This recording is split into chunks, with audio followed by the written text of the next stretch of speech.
10 years after the surprisingly great reboot, the Deadites are back in Evil Dead Rise. The action has moved from the cabin in the woods to an apartment in the city, where a single mother of 3 is taken by the dead. Does this one go for the laughs of the original trilogy, the unrelenting brutality of the 2013 film, or something new entirely? Let's find out.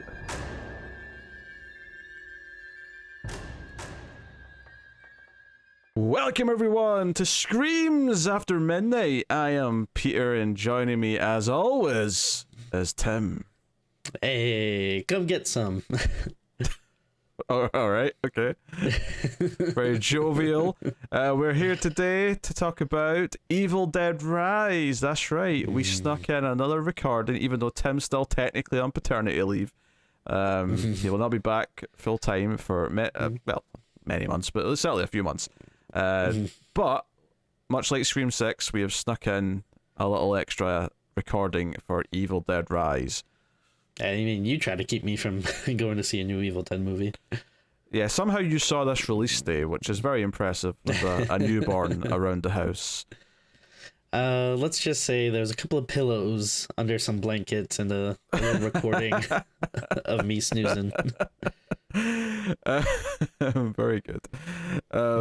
So yeah, obviously we have done all the previous Evil Dead movies. We did them a couple of years ago, and Evil Dead as a franchise is notorious. We did the TV show too when it was coming out. Oh, we did. I think we did that first. I think we did that before we did the movies. Oh well. But we obviously the Evil Dead is shockingly high quality as a franchise goes. Like, there's no bad entries. You know, they're all good in different ways. I mean, everyone will have a different favorite and what one they prefer. My favorite's actually Evil Dead 2013. Yours is Evil Dead 2. But you know, everyone, you know, none of them are without merit. They all have something to offer. So, you know, getting into Evil Dead Rise, it's like, well, this has got a lot on its shoulders then, because how do you live up to that? But the early buzz was actually quite promising, and it seemed like maybe we'd get a 5th Evil Dead that was still worth, you know, going to see and talking about. So of course we'll start spoiler free as we always do. We'll give you warning before we get into spoilers. And the premise of this Evil Dead movie is pretty simple. It's set in an apartment building, you know, a high rise, and there's only a certain amount of people left because it's getting torn down soon. But we have our main family, and the mother is the one who becomes the Deadite, and that's it. That's the setup. Like, there you go. So you've got 3 kids, and you've got like the mum's sister, the aunt character, who kind of is the main character of the movie. Has to protect the kids and try and deal with all the Evil Dead antics. But that's it. I can just leave it there. We'll get into obviously more of it when we get to spoilers. But the big question is, Tim, how did you feel about Evil Dead Rise? Peter, are you familiar with the stand-up comedian Dimitri Martin? No. Okay, he's I don't know if he's done much lately, but he was somewhat popular like in the kind of early-ish 2000s. He has this joke, which I'll kind of paraphrase, but basically the setup is, graffiti is always very passionate. You know, it's always like Bush sucks or U2 rules. And then the punchline is, he says, I'd like to see some like indifferent graffiti. You know, like I'd like to make some that just says Toy Story 2 is okay. That's kind of how I feel about Evil Dead Rise. Like I just kind of imagine like spray painting it on a bridge, like Evil Dead Rise was okay. It's just completely fine.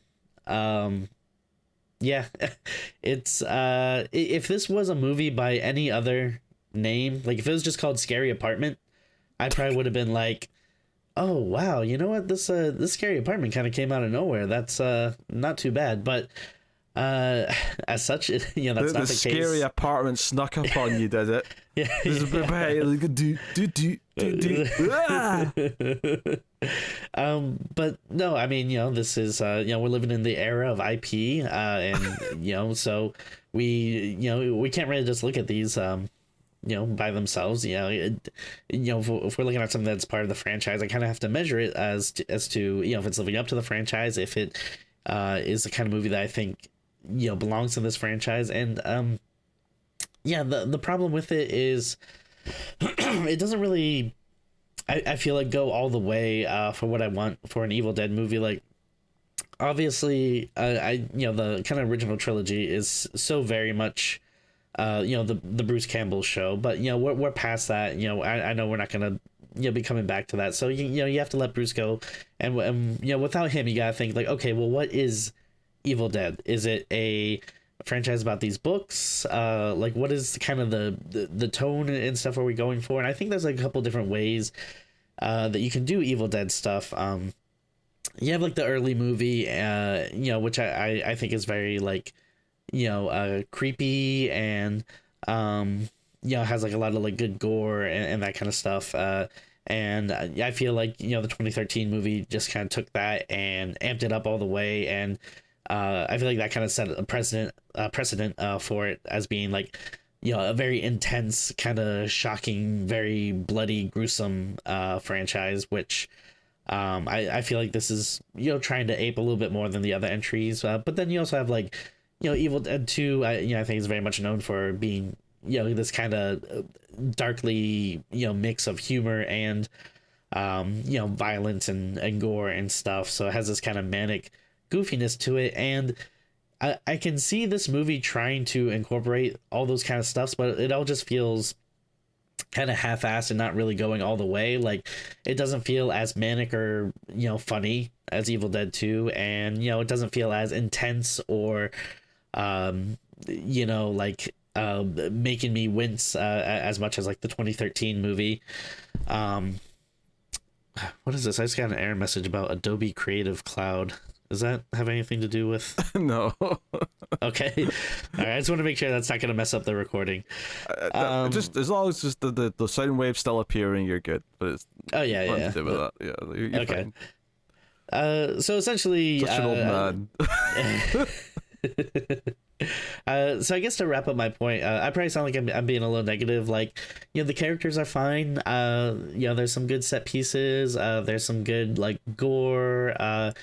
And they make some good uses of the setting, which I do like the premise, and I like the setting. I think if you are gonna do something with this franchise, taking it to places it's never been before and exploring that is a really good idea. I wish they would have explored it a little more in this, which I guess we'll get to a little later. But it's, maybe I'm being a little negative, but it's just ultimately I came away from this just feeling like like normally when I watch an Evil Dead movie, I'm like pumped after. I'm like, yes, like, oh my god, that ruled. That is exactly what I wanted. This is more like I didn't hate it, but I just kind of came out of it going like, okay, that was fine. All right. Okay, well, that's a lot to take in. Do you need a minute? Do you want to? I honestly, I was expecting you to be a bit more positive than that. I kind of felt like you were going to come in here, I don't know, chomping at the bit, ready to talk about how much you loved it and whatnot. So it's surprising to me that I actually liked this more than you did. I thought it was quite good. I didn't like it as much as 2013.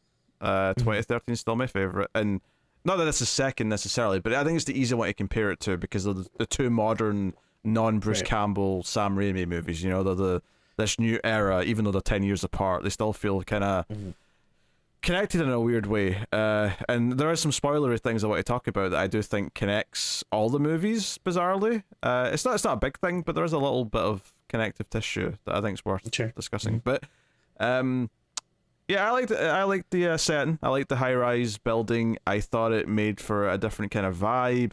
I thought the characters were relatively solid. I thought 2013 I think is the better movie because it has the better gore. This has fine gore and it has fine scenes of violence and stuff. It's going for that kind of visceral violence. I don't think those elements are as good as 2013. Exactly. But one of the things that I would say about it though is that I think 2013, outside of Jane Levi, I wouldn't say the characters are that remarkable. Here I think the family unit, the kids, are a bit more memorable and they feel like they bounce off each other. They have a bit of chemistry. There's a bit more of a team camaraderie to them that makes them feel kind of vulnerable. And also, like, this is the first time that we've really had like Deadites coming after kids, which does feel different. It feels a bit more dangerous and whatnot.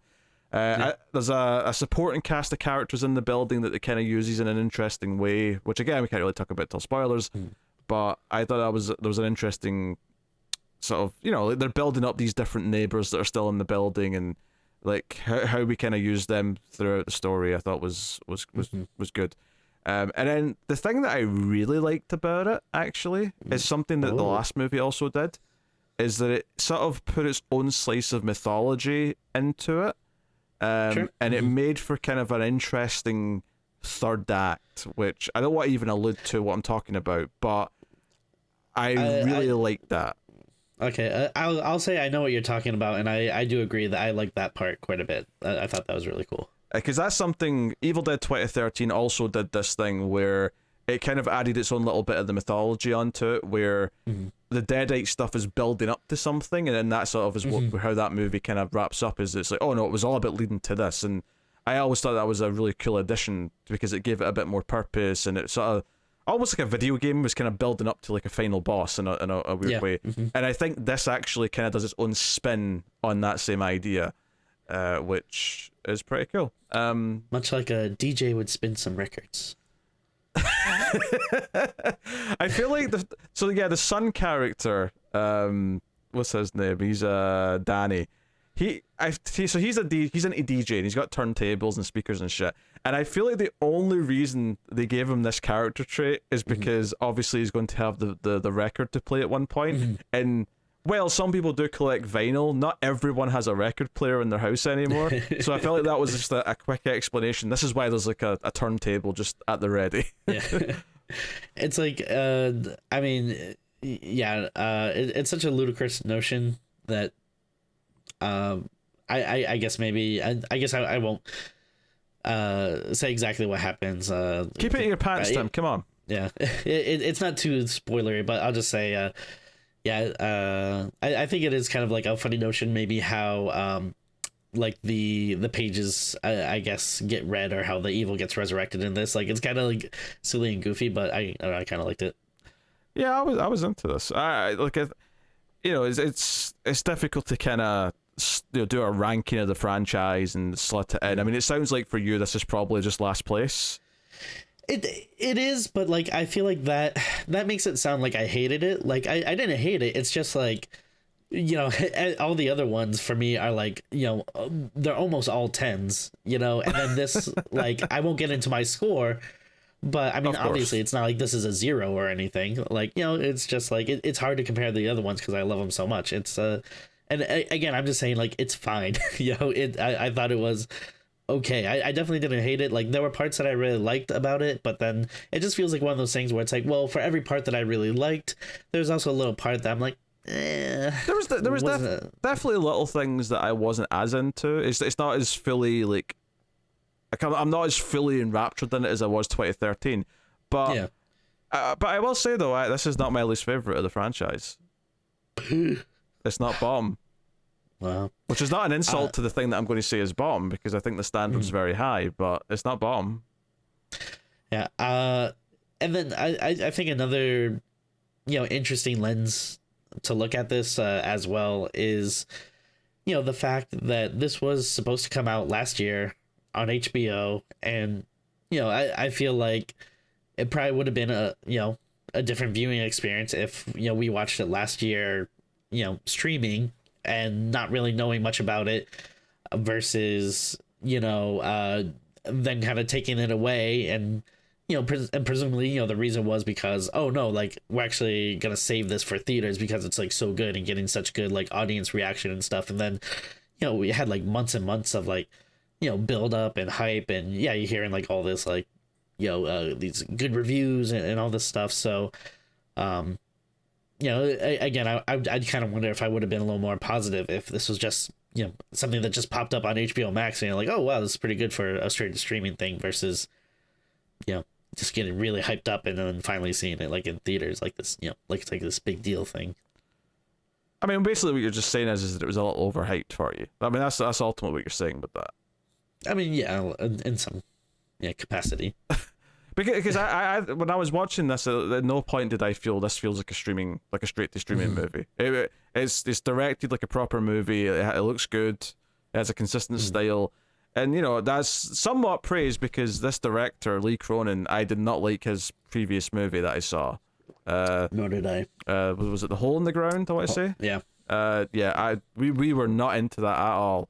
And there's definitely little moments that I can kind of like see a little bit of his tendencies sort of come back in this, but for the most part, this had much more engaging characters. It was kind of this interesting, it's set up that okay, the dad's left, it's this single mother now with her 3 kids, and they've got their own. Very quickly, the son's got his DJ thing. The older daughter's kind of she goes to protest and she's kind of this progressive teenager.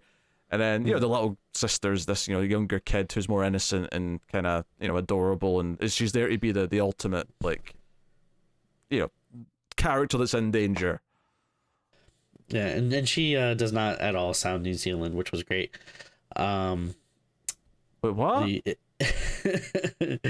They filmed this in New Zealand, and I thought the little girl, you could tell her accent pretty well. I thought. I guess I don't think all the actors were New Zealand though, were they? I think mostly. I think at least the aunt character I think is New Zealand. I don't know if all of them are though. But what was I gonna? I feel like I had a more important or interesting thing to say, but then I got sidetracked with that. I don't know. I can't read your mind, Timmy. Come on. I was just gonna say, like, yeah, they're like a very cool, hip, modern family, but I think they do a good job of, like, they don't really like dwell on stuff too much or have like a bunch of over exposition that's just like, well, Mom, since your tattoo business is failing and since you love giving tattoos and blah blah blah, it's like it's not really too precious about it. And I think gives you enough stuff to understand the characters. And I think the other thing as well is that they all have their thing, but they're also not just solely like just two-dimensionally that thing. It'd be very easy to overdo like the fact that the son's like into DJ and stuff. Like they could really overdo that. They could really overdo the daughter having like all these causes she wants to support. Instead, it's just like, no, that's part of who they are, but it's not just all they are. Save the Deadites.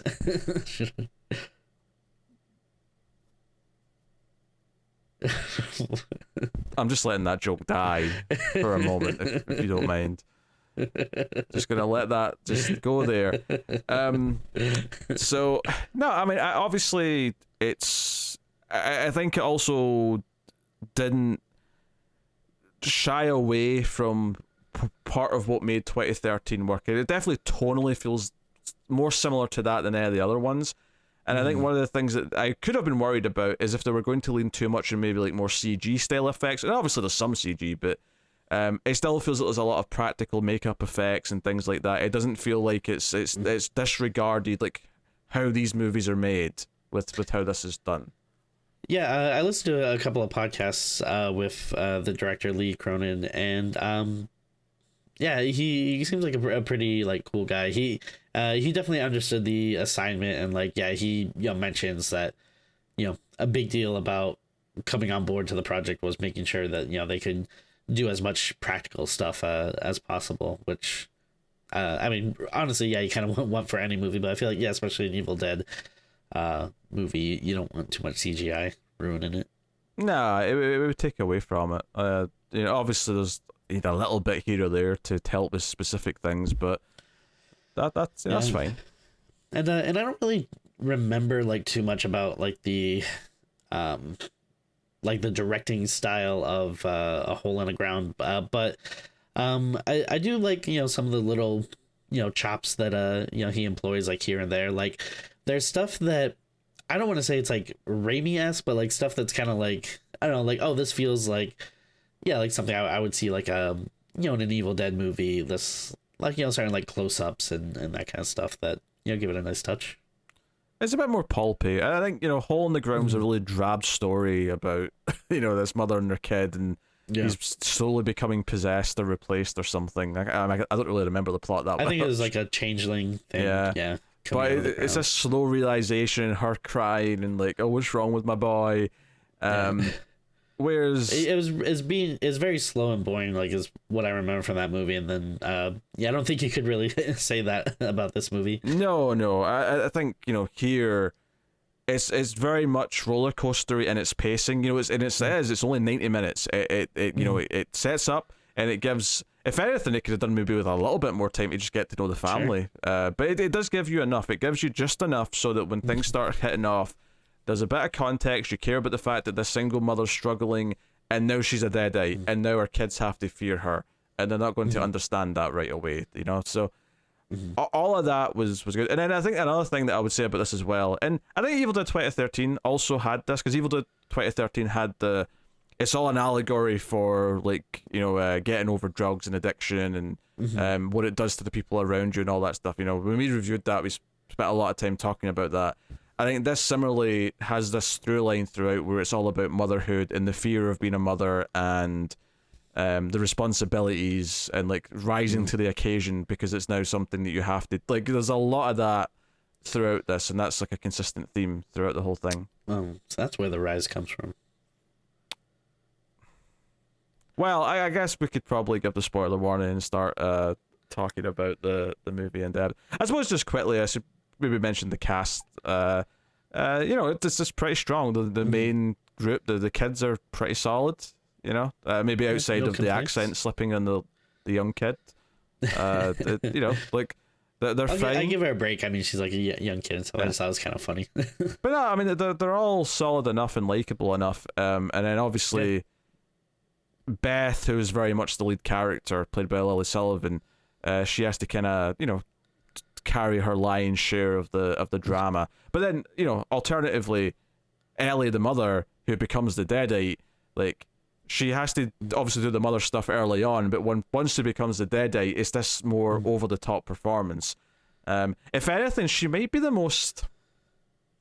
I mean, I know there's a lot of Lyndon stuff and the early ones, and I think it's the sister Cheryl who's the main deadite, the first one for a lot of it, but I feel like this one maybe makes her the sole focus of the deadite side of things. She feels like we're always seeing her. There's always a consistent performance from her, and she's always this main threat that's sort of looming and coming, and is the danger throughout. And we see her, you see it in the trailer when she's looking through the key or the peephole, and she's saying "open the door for mommy" and things like that. There's a lot of that stuff throughout. So there's definitely a lot to the performance of her being a deadite.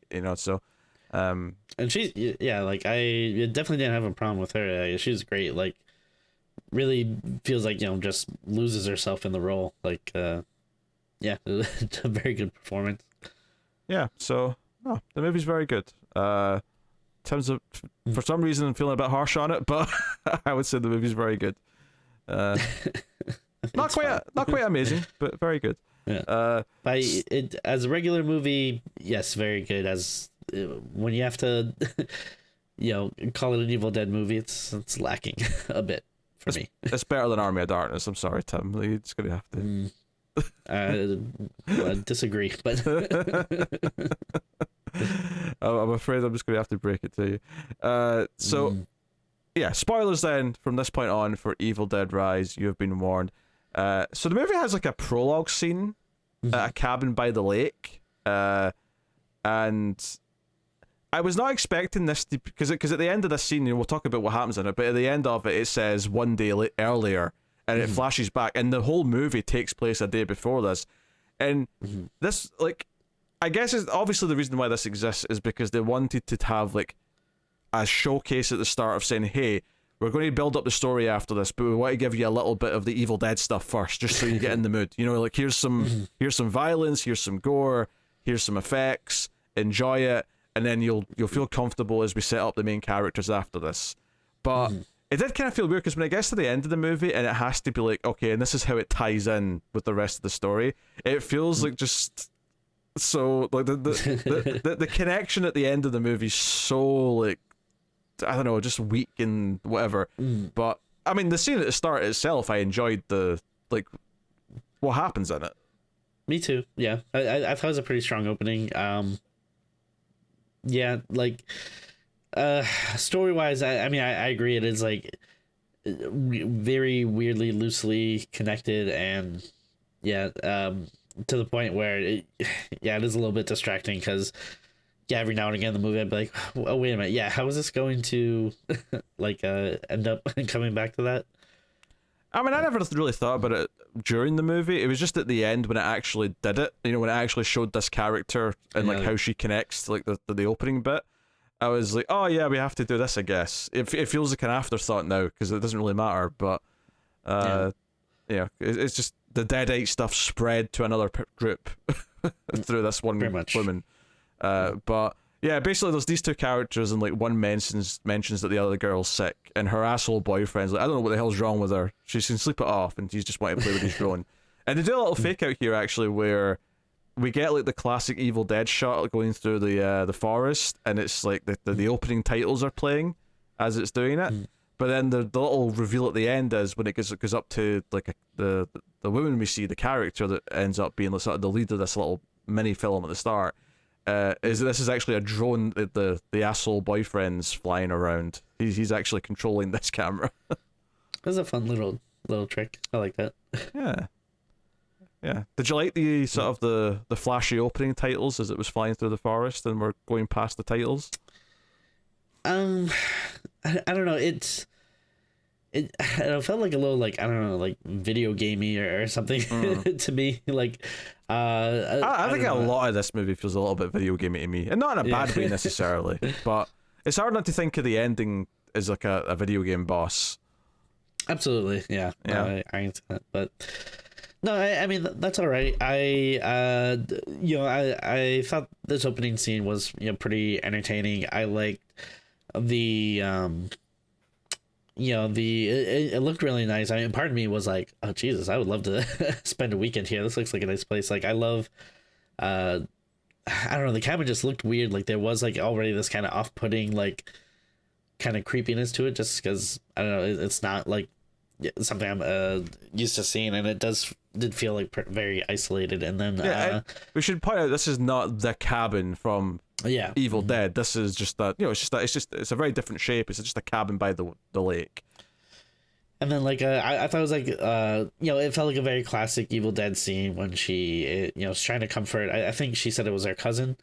So you have this kind of like nerdy bookworm kind of girl who came out with her cousin who is like the possessed woman, and then like she's just lying on her bed, and then she's reading Wuthering Heights, and then as she's reading the cousin starts reciting the passages from the book on the exact page that she's reading that, and like that felt very reminiscent of like the first Evil Dead when I think it was Cheryl that's like guessing all the card numbers when they're flipping them over, and I kind of like the direction too, because it was like doing like these zoom ins on like the lines of text, so that was all very effective for me. And then you get a nice little scalping at the start of it. Oh, I came back just for the scalping, did I? Yeah. Yeah, this was your moment where you realized, okay, this is how violent we're going to be. Okay. Yeah. She just ripped her hair off like it was nothing. Okay. But she's not dead, because she runs outside and she's like trying to warn the guy. Oh, she's crazy. She's doing stuff, and she's just like bleeding from the head, and she looks all weird. And there's like a bit of foreshadowing earlier where he said, oh, like because she was like, oh, you're gonna like kill me if that drone hit my face. And he's like, nah, it's not strong enough to kill you. You would just mangle your face a bit. So sure enough, the Deadite like has it fly into him. It's all very entertaining. And then I really love the when she goes into the water and then like just rises up, and as she rises, the title appears in the background too, which I thought that was just a really neat visual. Yeah, almost like the letters of the title are like, hundreds of feet high in the distance. Yeah. No, I mean it's a flashy little opening on its own. And then we skip ahead and we're introduced to Beth, who is described as a guitar technician. What's funny is that her sister, there's a running thing in the movie where her sister like belittles her job by calling her a groupie, and she keeps saying, "I'm not a groupie." I mean, I wouldn't call her a technician. I would have said she's like a roadie, but the sounds of it to me. Sure. Because she's the one. Because yeah, it's a proper job. People have to like set up all the band's equipment and maintain it and check it and all your usual shit. Like that's a thing that's done. Makes sense. But she's kind of looked down on for it. But she's taking a pregnancy test, and that sets up that she's and we never like even get an idea of who the father might be. It's like it's irrelevant to the movie. It doesn't matter. I think we know. Maybe someone who's a little groovy. Well, you think she ran into Ash in his late 60s and had a little fling? That's my headcanon. That's your headcanon. All right. And we're just the family. I mean, we get the chaos of the three kids where one's shouting at the other one and like not doing what the mum's saying. The little girl's playing with the scissors. All the chaos of like the family life. There's some good setup with stuff like like the scissors, that'll come back, and then the tattoo gun or whatever you call it. Yeah, and the little girl has this like doll head on a stick thing. I forget what she calls it. Yes, that's coming back up later too. That becomes a thing. Yeah. Yeah. And the kids get sent for pizza after Beth shows up, right? And obviously it's raining, so there's a lot of nice atmosphere here. It's like, coming into the shelter in the pouring rain. I was going to crack a joke and say it's meant to be like LA and like there's a lot of rain, but apparently it was raining in LA a lot the last couple months, so whatever. Normally it would be like a little like it wouldn't feel that believable, but the last couple like months have actually been crazy for rain. So fair enough. So the big thing here from a character point of view is that Beth is here to like get advice and talk about being pregnant, but she actually didn't know that Ellie's husband had left, right? Her sister's husband had left her, and she's like, "Why didn't you tell me?" And the reveal to her is that she tried to. She called you a couple of times, and she actually listens to the voicemail. She never heard them. She never responded. The idea being that it's showing that Beth goes to her sister for help when she's in trouble and needs advice and needs to be taken care of. But when Ellie tried to go to her for like, help and support, she wasn't there for her, right? So there's a bit of a guilt thing set up, and it's kind of tying into that, Beth feeling she's not ready to be a mother and feeling like she's not prepared for that responsibility, and that she's even let her sister down. If she's letting her sister down, how could she possibly look after a kid, So it's setting up these ideas, and they also talk about how their mother's not that great, and it's like this knock-on effect. So everything in the movie kind of feeds back into this central theme of motherhood. So that's all very cool. The kids go to get pizza, and I think at some point around this time too, they mentioned that the building, is it being like sold or condemned or something? But basically everyone has to move out, and there's not that many people in it. Yeah, so there's only a handful of neighbors.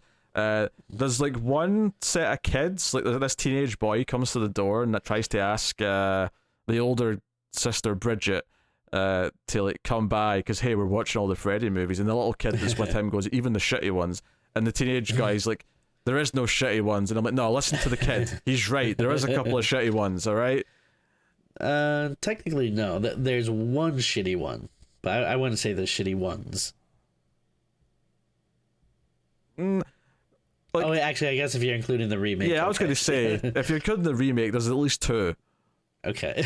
I have kind of erased that from my mind, but yeah. Also maybe 5.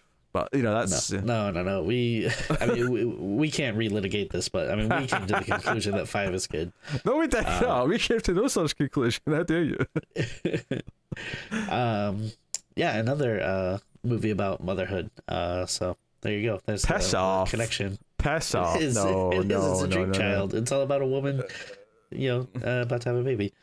I would love to do a Freddy marathon. Just put it out there for anyone who wants to watch the movies. I mean, can you not do that with your wife? You're married, Tim. I suppose I could. Oh, we've hit that part of the relationship, have we? She's always busy with that dang baby. What a bitch.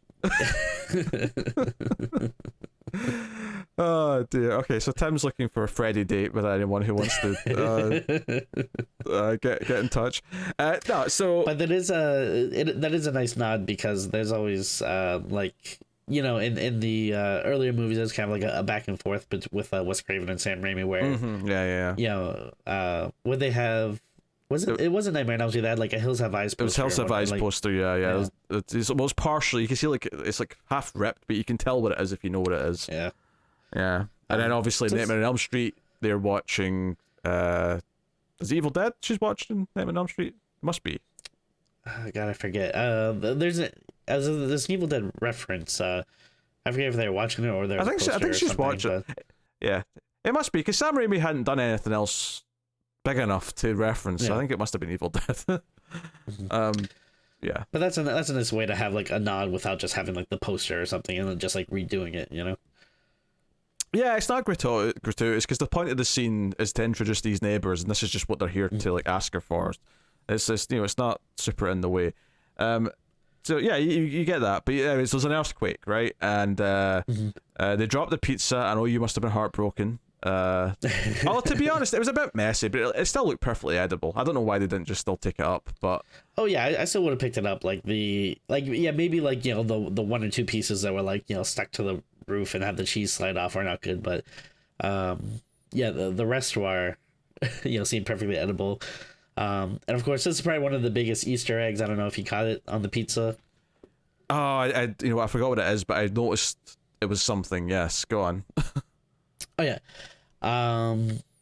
The oh god, I'm like it was the name of like the pizza place was, all right, so there's two things here that's really funny.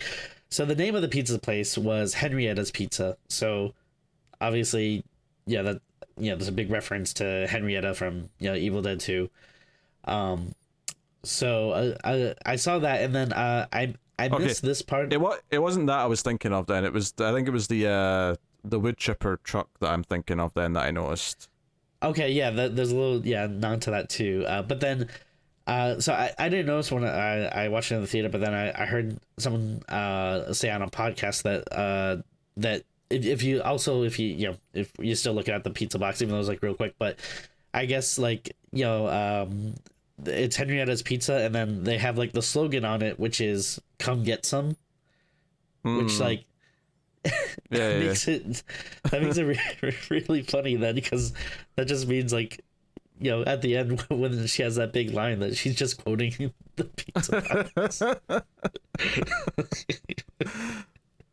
It's really cracking you up, Tim. You can contain yourself saying that.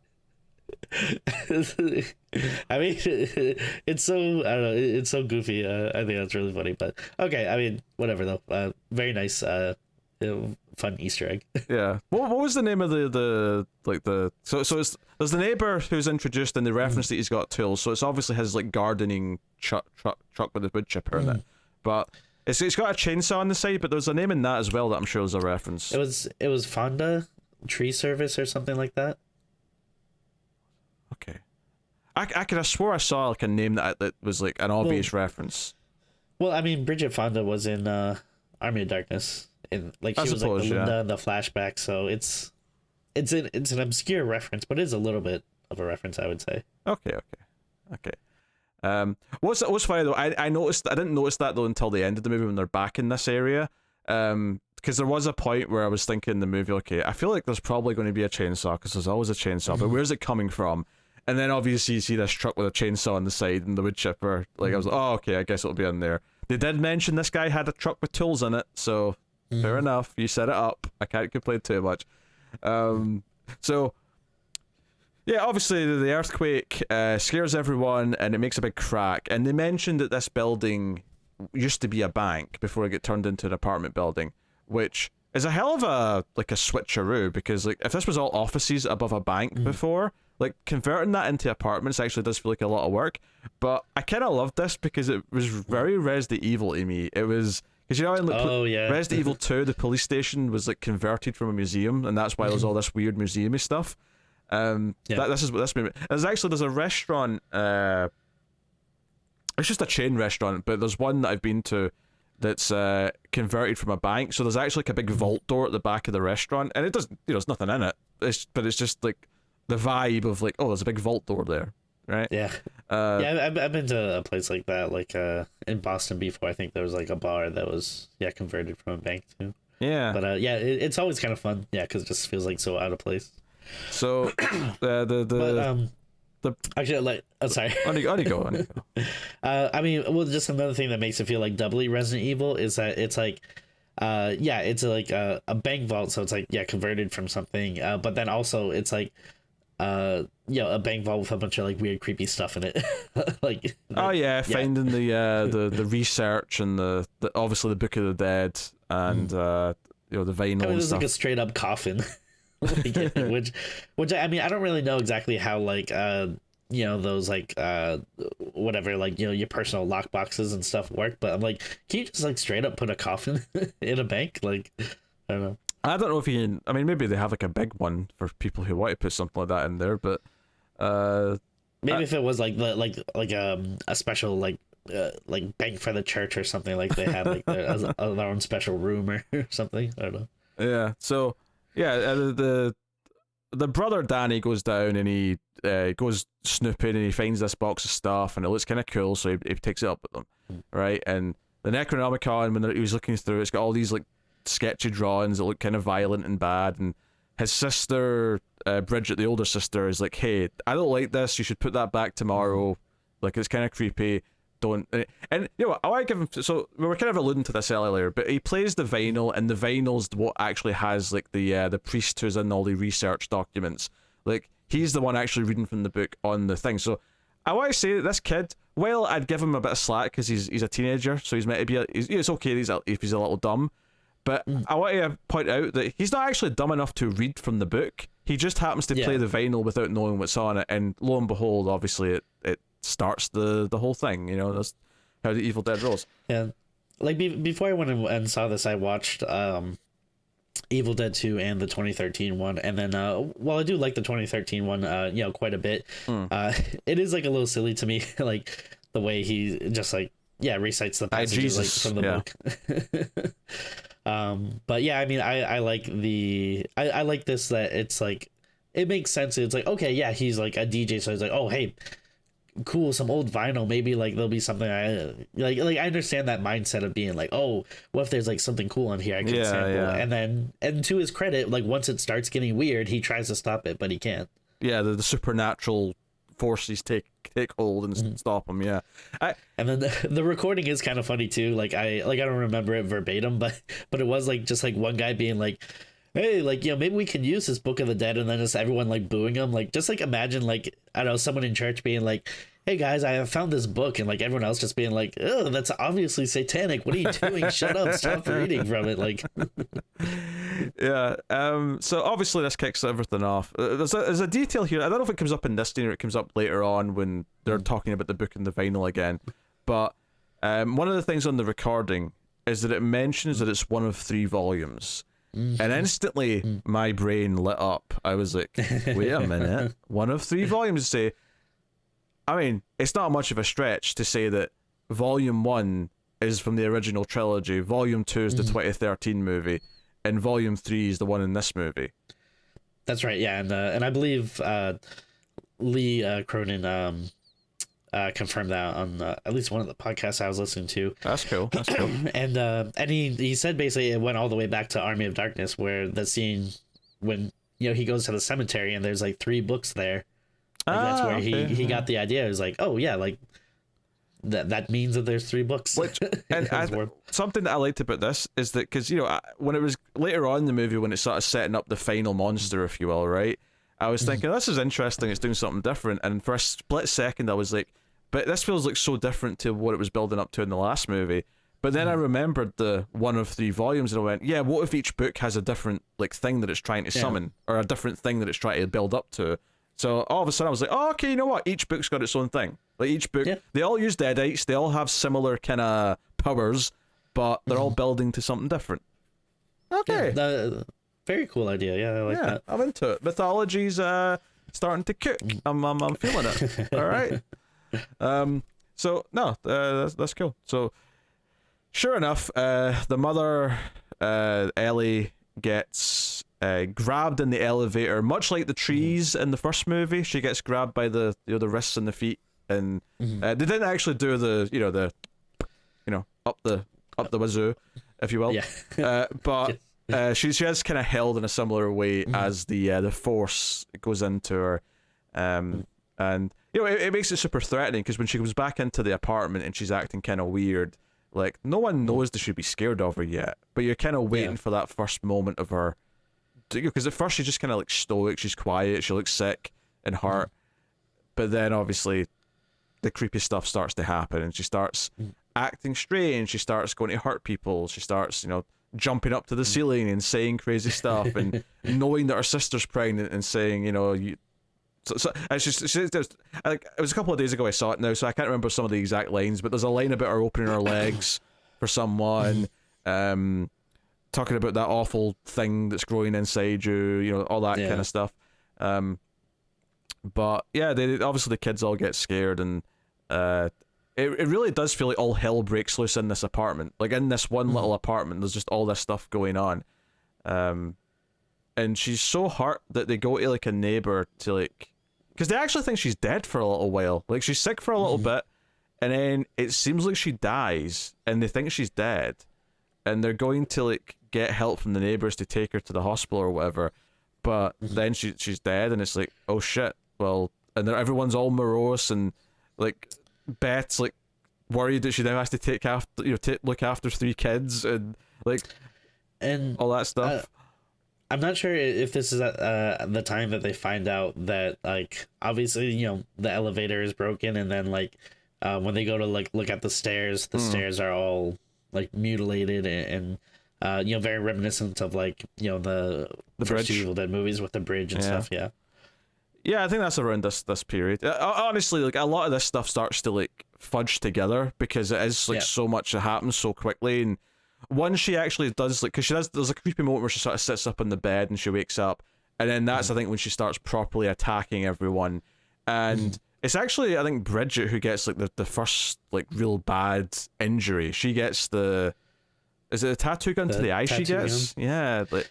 Yeah, like she at first, like it's coming towards her eye and it gets like real close, and that's definitely like it makes you wince a little bit. But I think she like turns at the last second, she just gets it on her cheek. Yeah, and eventually they're all sort of fighting her back. It's back and forth, and it's like she's always like attacking someone. So there's kind of like almost like a bouncing between going after Beth and after the 2 older kids. And then until they eventually lock her out of the apartment, which, like, I think they do a really interesting thing here. So, like we mentioned earlier, they spent like the movie building up like these other, not in, like, they didn't spend a lot of time on it, but they set up the older guy with the tools.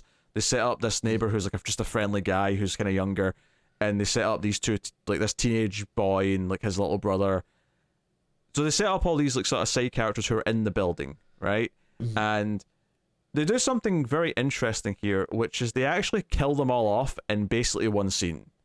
And it's this interesting thing. It's after they've locked Beth out of the apartment and they've barricaded the door and they're looking through the peephole, is we see her like just go after and kill all the other neighbors, but only from the perspective pretty much of the peephole. So we see her sort of walking out of shot, coming back, you hear some screams, like something gets thrown over.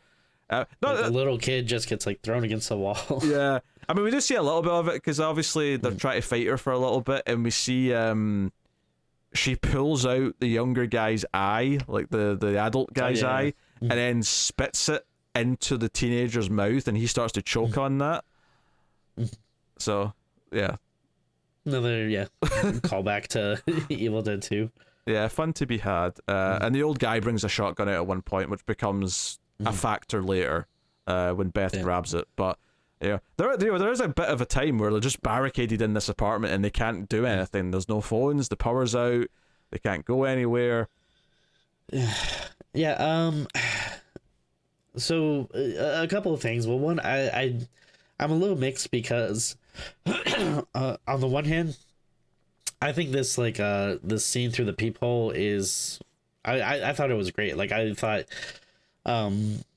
it's just very visually, it's just very interesting because it's just so much carnage and you're just so focused on this one spot and you're only seeing like little bits and pieces of it. I thought it looked really cool. So I don't know, so I'll give them props for that. But then this does kind of lead to I guess like a little bit of a complaint that I have with the movie as a whole is that it's Evil Dead Rise, and then like throughout the all the time leading up to the movie, all we knew was like, oh, it's like gonna be set in this high rise in this apartment building, and I just imagine like all the fun you can have with like all the carnage going through like all the different floors and all the different neighbors and stuff you can meet, and then it's like no, like we're actually going to be pretty much trapped in this one apartment for the most of the movie, pretty much like all the other movies where now you're mostly just usually trapped in like a cabin for the time, and even though we do have a few neighbors here, you're not really gonna actually see like most of the deaths or really get much time with them, which I don't know, to me is kind of a bummer. And I guess it's not fair to like judge a movie by what they didn't do or whatever. Like you can only really judge it by what's on the screen. But I don't know, that was something that was like an expectation I had going into it, that I thought was something we would see, and that would be something that would be very different that we've seen in previous ones. So I don't know, I was a little bummed that we kind of are just regulated to this apartment, even though I do think they use it to good effect. But I guess I kind of wanted more. I think they use it well because they sort of like stick to the rules of like there's one entryway, she can't get in. At one point the little girl almost lets her in and whatever, and like creates some tension. I think I do like that it's a limited amount of neighbours though, because the whole vibe of it's getting torn down in like a few weeks, and we're all meant to leave soon. So the only people who are left are the people who have not been able to find a new place to live yet.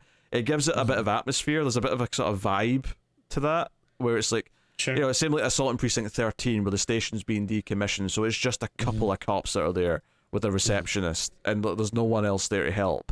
It gives it a little bit of that vibe, and I kind of like that. It gives it this sort of like you're kind of cut off from the rest of the world, even though you're technically in the middle of a city and should be surrounded by, millions of people who can help.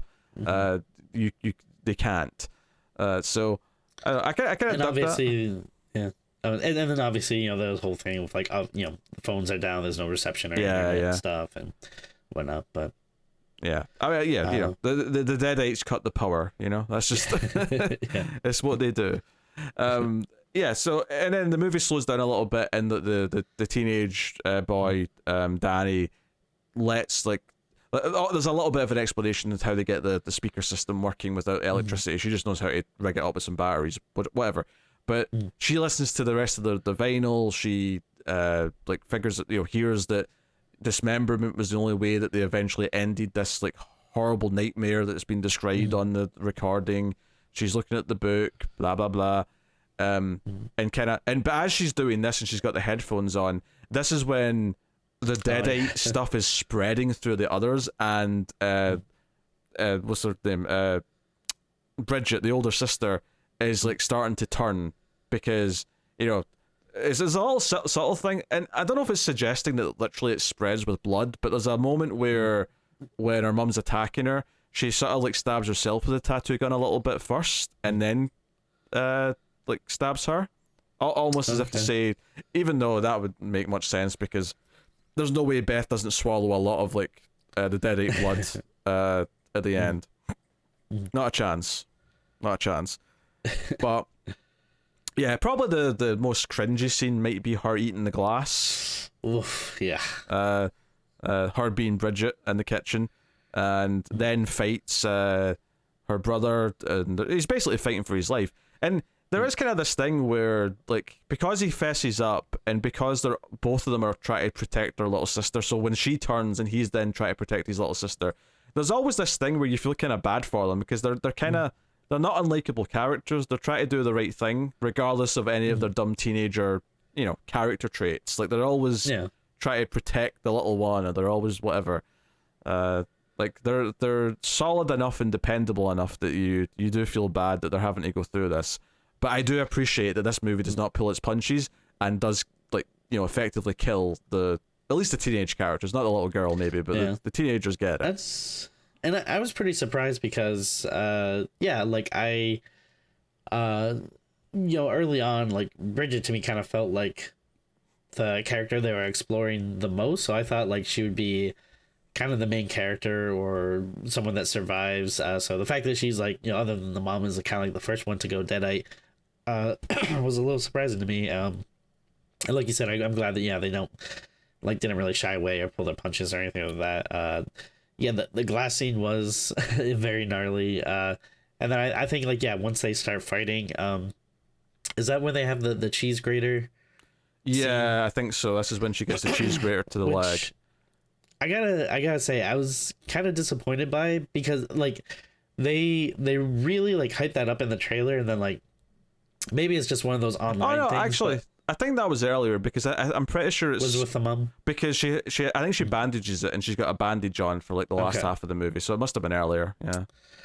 Yeah, because, like, that was, like, a big thing in the trailer, and I remember so many people going, like, oh, man, like, what are they gonna do with that cheese grater? And then, like, it's, like, one of those things where, like, I saw, like, companies were making, like, shirts with the cheese grater, and there's, like, a cheese grater emoji, and then, like, when you actually see it in the movie, it lasts for, like, 2 seconds. Like, it's such, like, a, like, nothing scene to me. I was a little disappointed that didn't go further with it. I don't think I, like, saw the extra hype for the cheese grater, so I never really felt shortchanged by it. Yeah, I mean, like, I mean, maybe I'm just online too much, but yeah, like, I definitely saw, people sharing emojis, and then I know, like, I think it was, like, Fright Rags, which, does horror t-shirts. I know they had one with, like, a cheese grater on it, so it seemed like it was gonna be a thing. But yeah, I was a little undersold. Yeah, so fighting ensues, and now Beth's basically just alone trying to protect the little girl, little Cassie. And they get out into the hall, and the other neighbors start waking up as deadites and, like, grabbing her leg, and she's trying to get the shotgun and fight back. And things are getting brutal. At this point, like, she actually does manage to basically take off, like, an arm and a leg of her sister. Like. And wait, I think we skipped over, because when she's listening to the vinyl on the headphones, and then doesn't the mom sneak in through the vents? Oh, yeah. Because there's a whole bit where she's sneaking up behind her, and she can't hear her because of the headphones. And it's like, because she sees the reflection in the glass at the last second, that she's able to kind of turn around and protect herself. Yeah, absolutely. Because she's trying to figure out a way in from the outside, and that's how she gets in, as she goes through the vents. And so I think they mentioned earlier that there's a cat in the vents, which presumably, I guess the cat survives. Well, I was actually really pleasantly surprised we didn't have to watch the cat, or see a dead cat at any point, because I was worried we were going to, and they never did. So, which, I mean, a deadite cat could have been cool if they were going to go that way, but yeah. Other than some blood, how would you even tell the difference?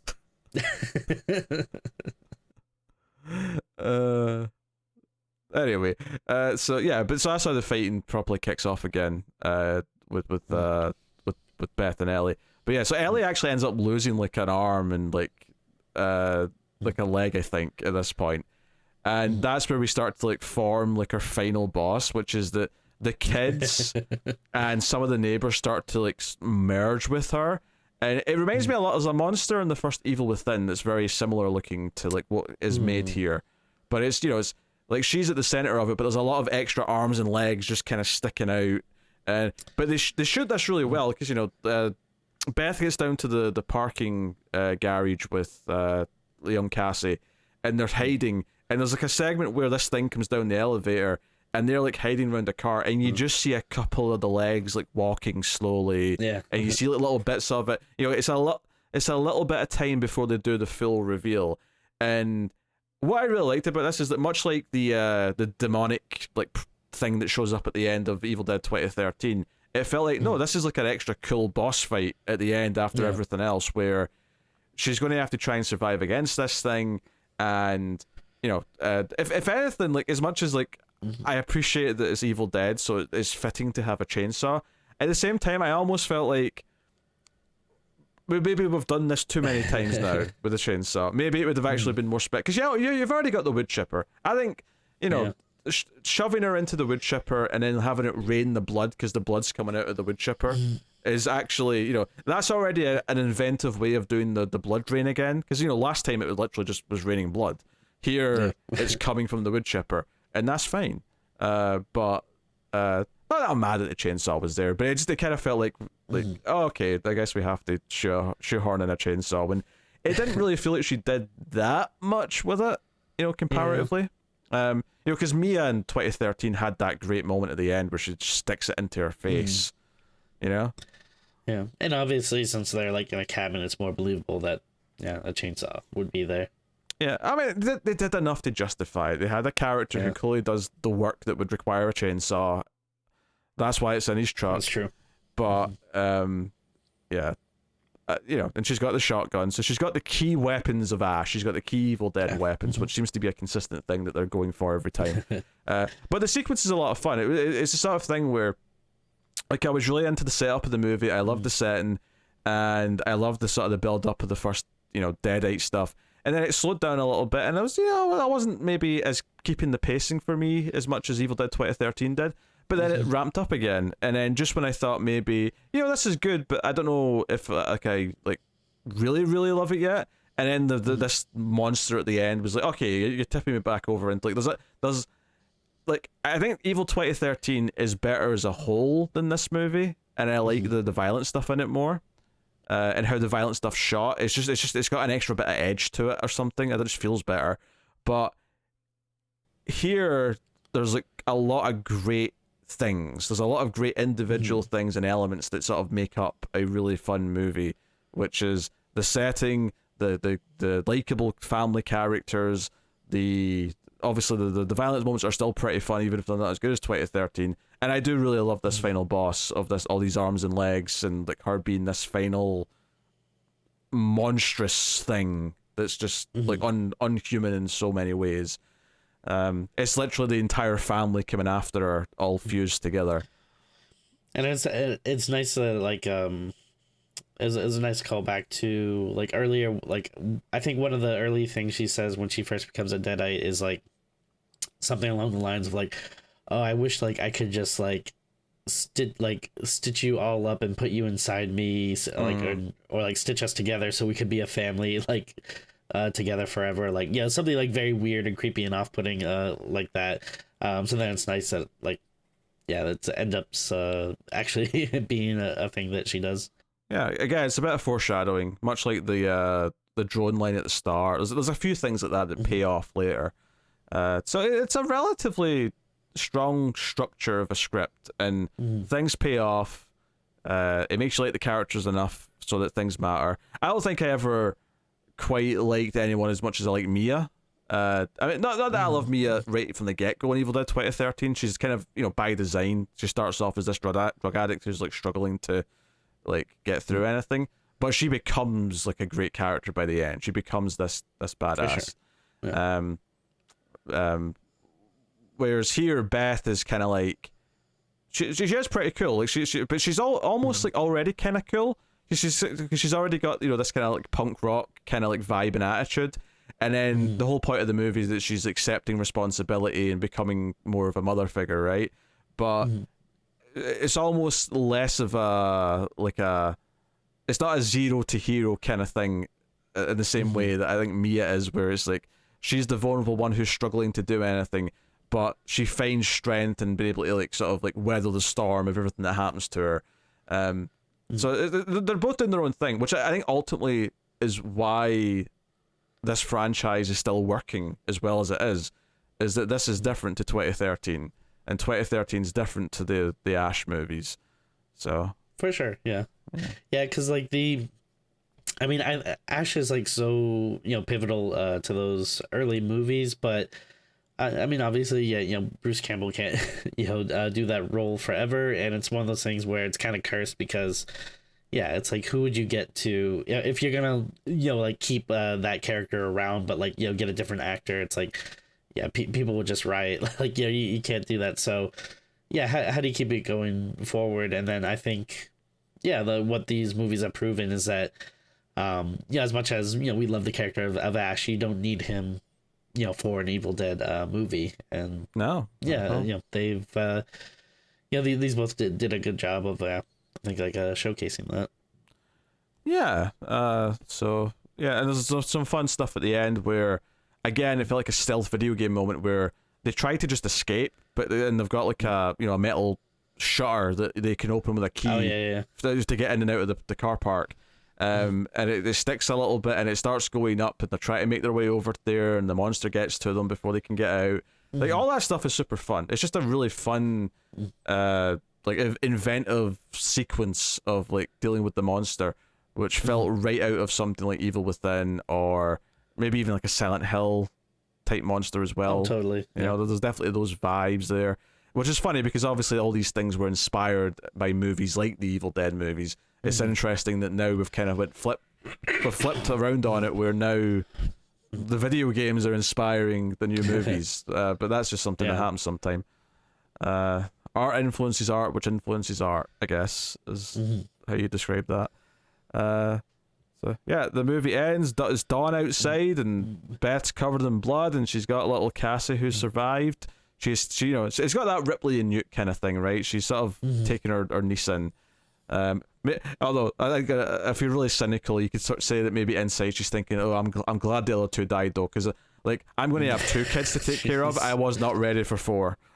Yeah. That said, they were both pretty late teenagers at this point. They'd probably been more help than a hindrance. Sure.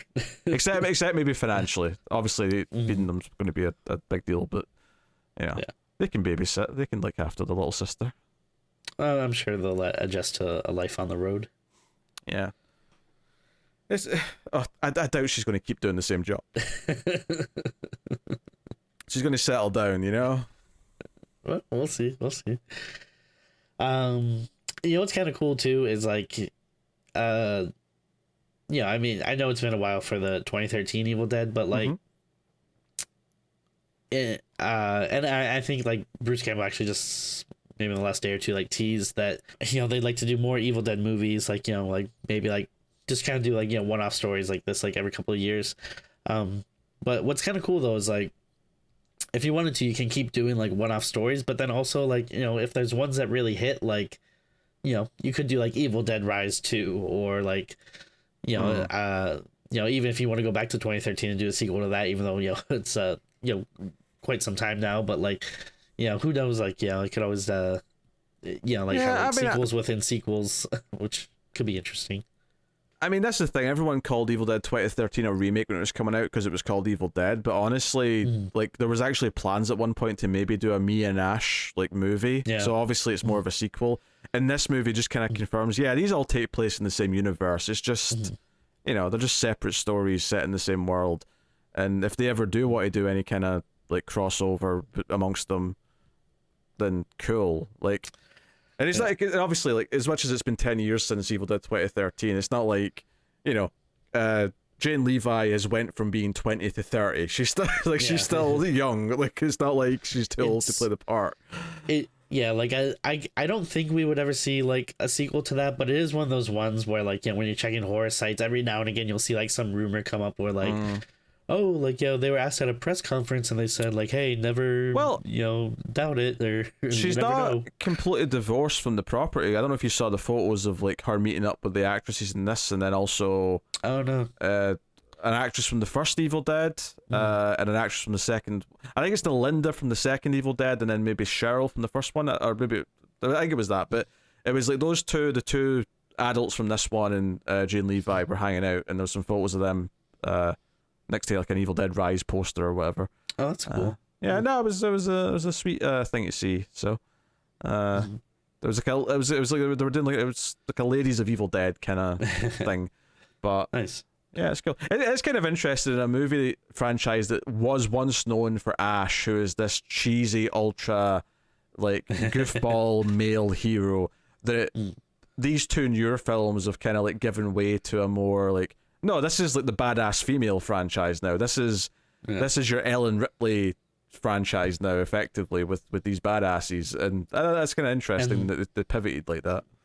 And this is how you know, like, horror is one of the better fandoms, because I've never heard anyone talking about, like, oh, Evil Dead's going woke. You know?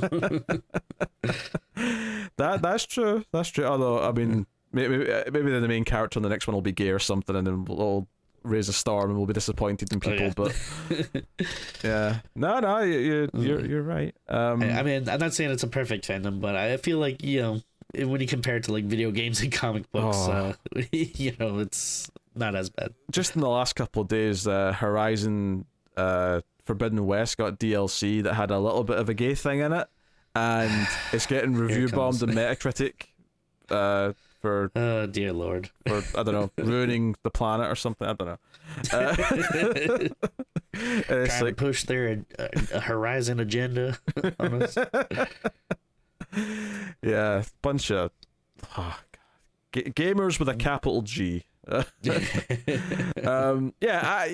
like, yeah, there's a little scene at the end where it's the woman who was infected from the start is getting into her car. Like, she's literally doesn't notice the carnage until she's done with her phone call, and then she looks around and notices that there's blood everywhere in this car park.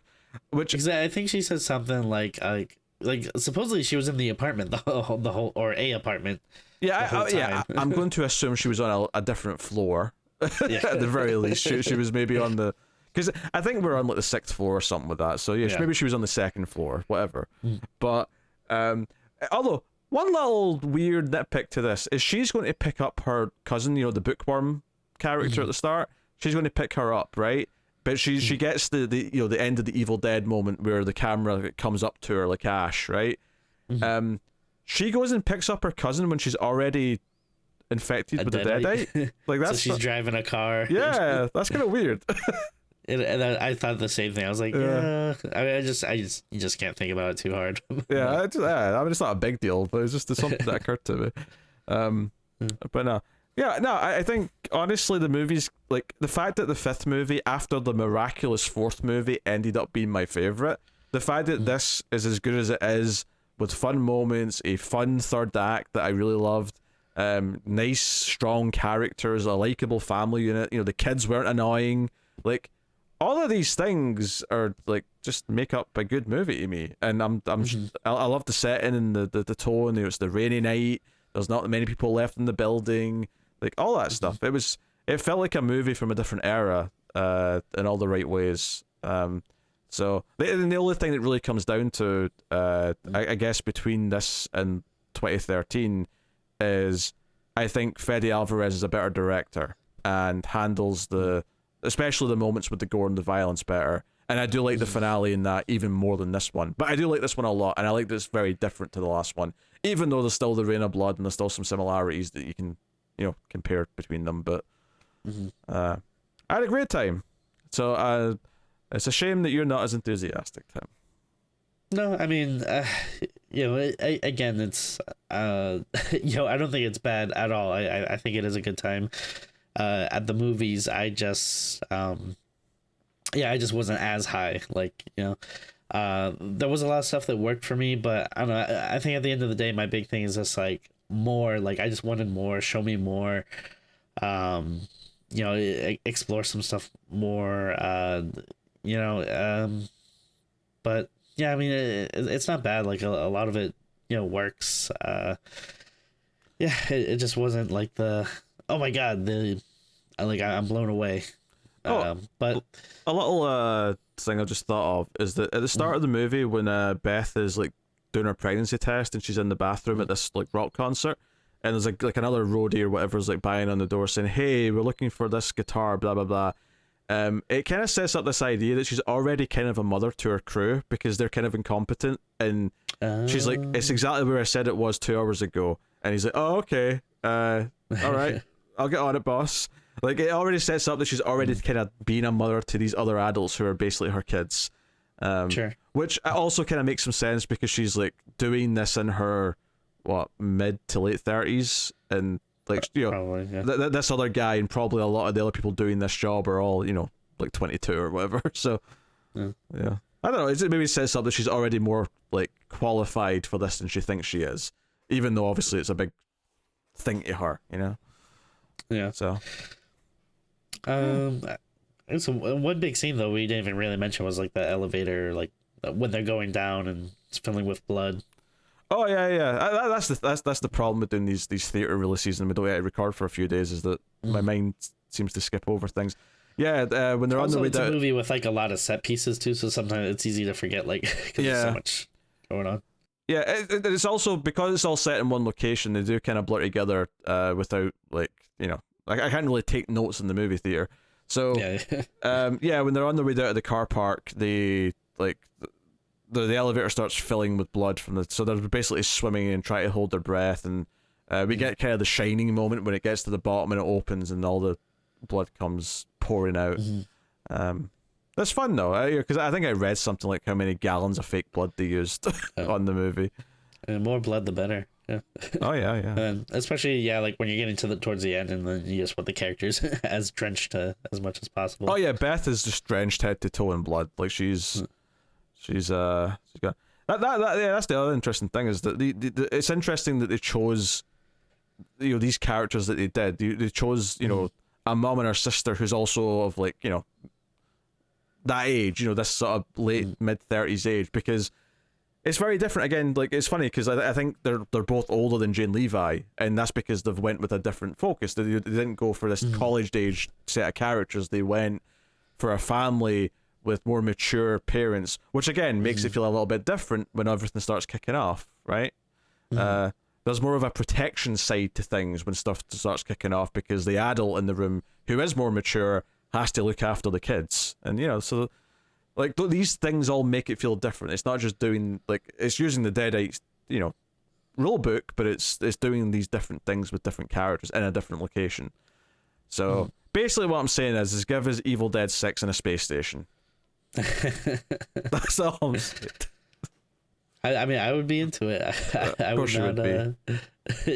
I would not be upset about that. Yeah. No. I mean, I'm psyched for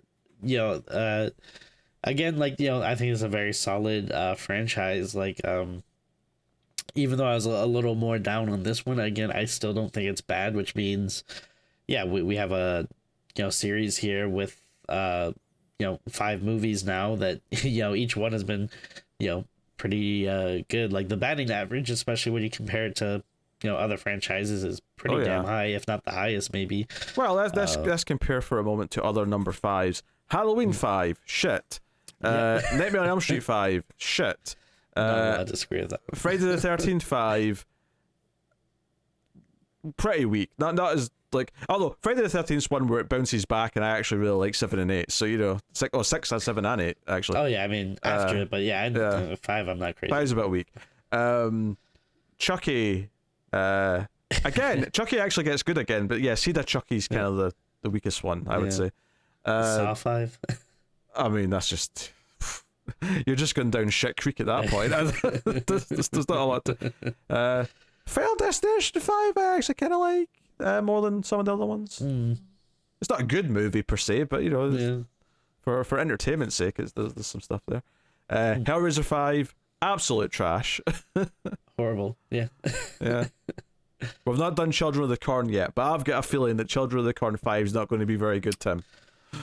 I can pretty much guarantee that. Just a sneaking suspicion that it's not going to be all that hot. But with all that said, I think we can rate the movie. We kind of already summed up our thoughts for the most part. But what were you rating Evil Dead Rise out of 10, Tim? I mean, I had a fun time. But I did have some gripes, and I mean, I look forward to watching it again. So who knows? Maybe now going in knowing what I know, and maybe not having as much hype and stuff. Like maybe I'll like it a little better on a second viewing. But Again, the big thing is I just wanted really to maybe explore more stuff, or go more intense with the violence, or try to be like a little scarier, creepier. Like for me, it just feels like it's trying to mix like a lot of different Evil Dead things together, but not really fully achieving like kind of the standard I have for some of the other movies, which again is probably setting too high a bar. But again, it's my favorite franchise. So as negative as it sounds, I still think it's a perfectly enjoyable movie. I had a good time. I'll watch it again. It is by no means bad, but I unfortunately can't go too high, which is a shame. So I'm gonna go with a solid 7. Good, but could have been better in my opinion. Okay, Mr. Negativity over here. Yeah, a straight 8 out of 10 for me. I think I love the setting. I like the characters. I like the set pieces. I really like the third act, sort of like final monster, as it were. I loved it. Just kind of like it was almost that thing when they started joining together. I wasn't sure if I liked it. I thought I'd be going a bit too far with something weird here, but then it kept going to the point where I'm like, I came back round on it and went, no, I kind of love how absurd this is now. Like it's sort of that thing where there's a little bit in the middle where I wasn't really sure, but then it just kept going, and I was like, you know what? Yeah, okay, you got me. I'm into it. So yeah, 8 out of 10 for me. And like I said, I probably put this above Army of Darkness, and I don't know. I don't know where I feel after that. It probably sits there. I mean, yeah. I'm probably Evil Dead 2013, original Evil Dead 2, Rise, and then Army of Darkness. Is probably my my current thinking. But yeah, I mean, with me, it would probably be Evil Dead 2, the original Evil Dead, Army of Darkness 2013, and then this one. But I mean, those first 4 entries though, like they're all like either 10s or shades of 10s. Like the distance between like each one, like my love for it is, it's very small. It's not like, well, I love Evil Dead 2 and then there's a big jump down to Evil Dead. It's like, no, like I love Evil Dead 2, I love Evil Dead, I love Army of Darkness, and I love Evil Dead 2013. Like they're all practically equal in my book. And kind of like we were saying like before this, it's one of those franchises where like a lot of times, if you're talking to someone, there's a good chance that like they could have anyone as their favorite, and like you wouldn't really be like shocked. Like you wouldn't be like, come on man, really? Like you're gonna go with that one? Be like if you're talking to someone like about Nightmare on Elm Street, and they're like, oh yeah, Freddy's Dead, I think is the best one, you'd be like what's wrong with you? Like have you watched the other ones? But no, it's like, yeah, this one, it's they're all I mean, I just love this franchise, and I do love how different it is. That I don't, if someone says, even if someone says that this one is their favorite, I wouldn't call them crazy. I'd be like, all right, well, I mean, yeah, it didn't work for me as much, but I can definitely see where the strengths and the high points are, that it would appeal to someone. Yeah, like I have nothing more. Yeah, we come to the end of our journey through Evil Dead Rise.